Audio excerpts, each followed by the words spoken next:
Good evening. You're very welcome back here to St. Eugene's Cathedral Hall in Derry for the third of our conversations leading up to Vocation Sunday, Good Shepherd Sunday, the fourth Sunday of Easter, which is coming up this weekend. We've, on Monday evening, met Joe and Emmett Mullen talking about their sense of being called to marriage. Yesterday evening we had Martin McLaughlin reflecting on his wide experience over the past 40 years of commitment to working with young people, particularly in a faith context. That real sense of calling he had, like Don Bosco, to be committed to handing on the faith to young people. And this evening we have Fr Daniel McFaul, ordained 13 years ago for the Diocese of Derry, and native of the diocese here. And I want to explore just a little bit of how he's got to this stage in his life, because he didn't just go straight to school, straight into seminary, and then straight into a parish. He had a substantial gap between the end of school before he entered seminary, so we'd like to explore that with him. And I hope his story will encourage some of you to reflect on your own story, and perhaps some to reconsider any inclinations you might have had to consider priesthood in Derry Diocese yourselves. Daniel, thank you very much for coming along. Thank you, Bishop. It's lovely to be here with you this evening. I know you left aside your telephone there because you're one of our hospital chaplains. That's right. And somebody else is trying to ensure you're not going to be called for an emergency in the middle of this live interview. Yeah. So you're from just across the border in Muff? Just across the border in Eskaheen, Muff, the parish of Eskaheen, Upper Mull. Born and reared there. I went to primary school there, it's called Neve Bridge, and then went to secondary school in Buncrana, vocational school there, and then from there kind of thought about maybe nursing or that type of a profession or career, and I applied for nursing here after the Leaving Cert, and was accepted in England but not here, and I didn't want to go away. So I did a course, Health and Social Care in the Tech or Northwest Institute of Further Higher Education. Here in the city? Here in the city. And that was for 3 years. And in that time I was working, it was a Saturday job, I was working part-time in the wee cafe in the village in Muff, but then also in a Saturday job in Austin's, in the Diamond here. And from there, that flowed on to whenever I finished the Tech, I was offered a catering course, which I went for. And that took place where? In Austin's as well. They had a school of catering there. Oh, very good. And that led on to management in hotel management. And I finished in Austin's and went to work in 1998 in the Everglades in Derry with the Hastings group. And after a couple of years, and I loved the work, but my brother went out on a venture in his own, as the saying goes, as a joiner contractor. So I went out and worked with him for about 2 or 3 years. And priesthood was always something that was in my mind and in my heart, even from a young child. There was a local lady who looked after us after my mother went back to work, and May Quigley was her name, and May would have promoted the whole concept of priesthood in me from maybe 3 or 4 years of age, So as I was growing up, I always wanted to be a priest. And you remember that influence she had on you when you were only a child? Yeah, really, yeah. And and I do think that was a very important point. In my experience, personal experience, was that each and every one of us are promoters of God and vocation, and whether it's married life or single life. May was a widow, but she promoted priesthood in my life, and we grew up in a very simple and beautiful home, faith. We went to Mass every Sunday. We weren't Holy Joes, but we had the rosary at home, and when my father would remember about it, and he knelt around the sofas and around the chairs in the sitting room, and each one of us, there were 5 of us in the family, mother and father of an older brother and a younger sister, and we all had our ticket, and we all prayed the rosary. But that wouldn't have been every night. It would have been particularly Lent times, and Father Lawrence Keaveney was mentioning about the rosary, that infused us to be praying the rosary, and my father, and mother, and then we went to mass on a Sunday morning. Just that's what Catholics do. As you went to school on Monday morning, we went to mass on Sunday morning, and then we grew up on a farm, in a hill farm, with sheep, and it was all part of it. If there was a sick cow or a sick calf, there was the blessed salt, the holy water. There was prayer, And I remember my father, as a child, I remember my father blessing the farm from his bed before he got into the bed with holy water, and blessing all of us, not individually going into a room, but just from his bedside. And I thought it was a beautiful idea for a father to bless his family, his home, the land, the animals, A real sense of the centrality of God in everything, whether it was a farm or whether it was the church or whether it was prayer together, whatever. So that was kind of the culture that we grew up in. And I have the sense that it was a happy, healthy culture. There was nothing oppressive or... Not at all, no. And we respected the priest, we respected the church, but it was normal, it was simple, and yet in many ways profound, Yeah. And it was a lovely, very great happy memories growing up. Because there are those who would say everything of Catholicism and old in the past was awful and terrible and dark and miserable and depressing, and that wasn't my memory growing up at all in the 50s and 60s, and clearly it wasn't yours either. No, definitely not. No, Mm-hmm. Well, when you were working on building roofs or God knows what, when you were a joiner, did priesthood keep coming back to you somehow or other? It really did. It never really left me, but I suppose you kind of put it at the side of your mind, or the back of your head, just because needs must, and you get on, and there's the possibility of getting married or the possibility of getting organised, a career or whatever. But in about maybe 2000, maybe 1990. 1998, 1999, around that time I was in the Everglades. Again, a neighbour who would have been involved with the Legion of Mary and different apostolates in the parish mentioned that in the neighbouring parish, Father Seamus Kelly in Clamore was holding a search weekend for young people up in Termanbacca. Yes. And would I go? And we had Martin McLaughlin talking about search last night. Search last night. So I joined that wee community there, that search group, and it was in one of the weekends that I had an emotional conversation with Father Seamus Kelly and talked to him about priesthood and my desire to be a priest. And then he invited me to come to speak to him, and I said I would, but I never. I hadn't the nerves. Did you doubt?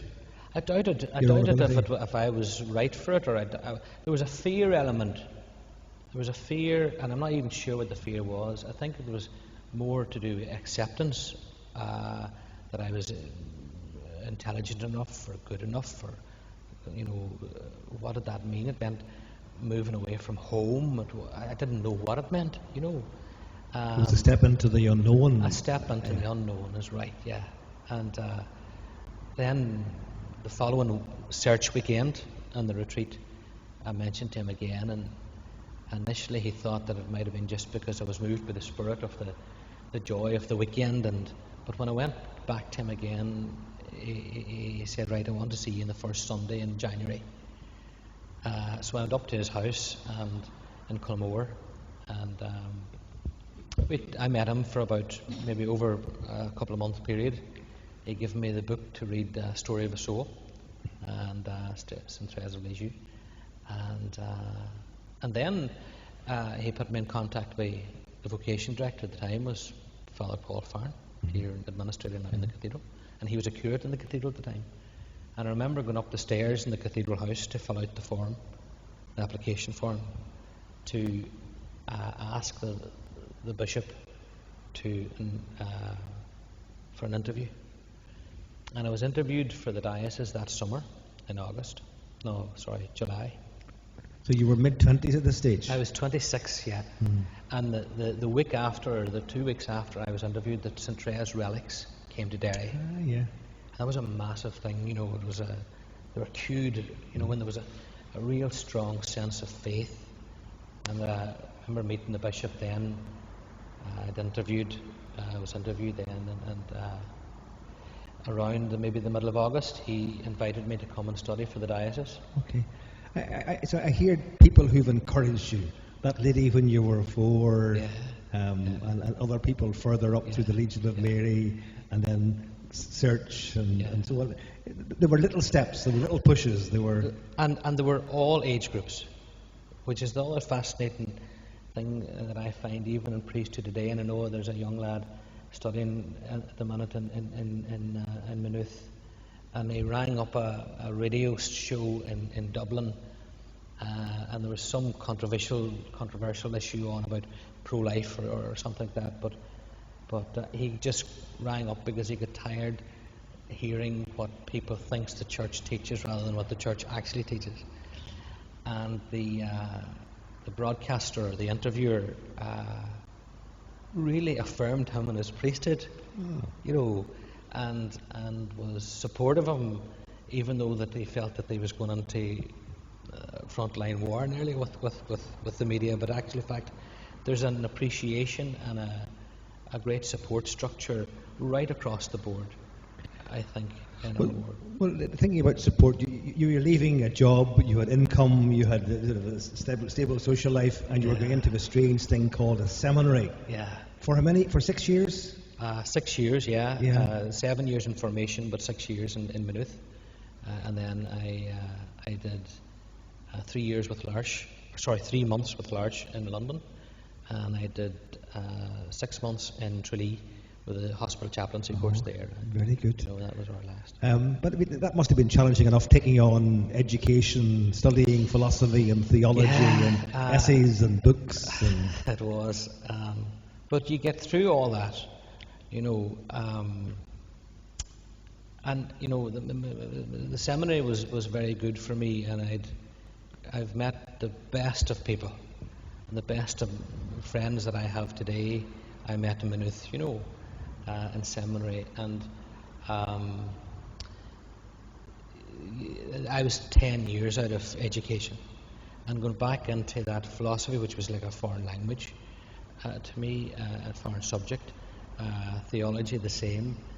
It had its challenges, but you know, everybody mucked in together, and the support that I would have got from my classmates and the support that I gave them got us through the essays and the exams, and you know. And obviously they were formative years, living in community, the discipline of study, very much so, preparing with all the skills you would require to minister the sacraments, or deal with crises, or cope with sickness, or inspire people in their marriages, or whatever. And I think one of the things that my fondest memories is everybody in Maynooth, all the lads that started, there were 21 of us, started in 2001, and there was such a relief to be along with guys that were of the same mindset, you know, that we're in this for ourselves in a journey toward discerning priesthood, but we're in it together. And they were coming from all sorts of backgrounds too. Same, there was from the youngest was 17 in our year, and the eldest was 60, you know. And 11 of us have been ordained, and a few lads are married, and you know, so, and that's the success, I think, of a seminary. It isn't so much that you go into Maynooth or to a seminary to be ordained.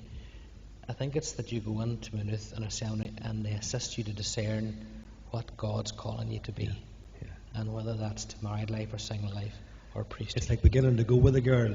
That's right. That's right.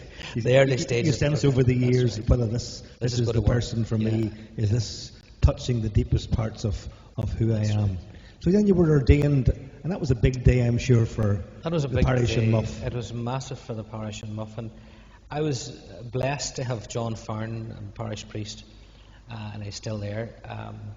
And I was blessed to have all. I mean, Michael or Lawrence Keaveney was the parish priest for us growing up from 75. I think he was there till 92, 90, around that, and then maybe 96 actually, and then Monsignor Joey Donal was our parish priest then, and John Farn replaced Monsignor Joey, and then but he was such an inspiration, an inspiring man of just, very, very priestly and practical things, and between talking, and I was in Tralee, finished in the hospital chaplaincy up until 2 weeks before I was ordained.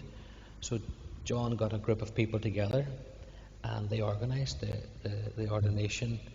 I was ordained here in the cathedral, but he organised the mass, the first mass, and the people got together, and it was a real celebration of a son of the parish being ordained a priest. It wasn't about Daniel McFaul, it was about our parish having a priest. One of us. Yeah. Father John Ryder was celebrated 50 years that year, and he was the last to be ordained in my home parish.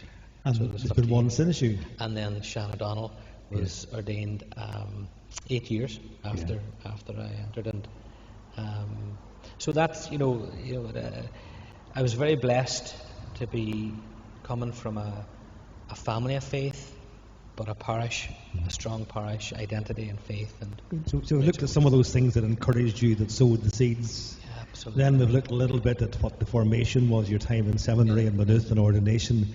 What have been your main experiences then over this past 13 years as a priest? Again, working either here or Oma. Yeah, you were in Oma as well. I started out in Bishop Blagan appointed me for 3 weeks in Carndonagh. That was my first parish, and I was there for 3 weeks because the parish priest there was Seamus Farley, and he was dying at the time, and he was in hospital in Dublin, and there was no priest in Carndonagh, and so it was being administered, and I was there as a curate. Yeah. And then Father Con McLaughlin replaced me in Carndonagh, and I came to the cathedral.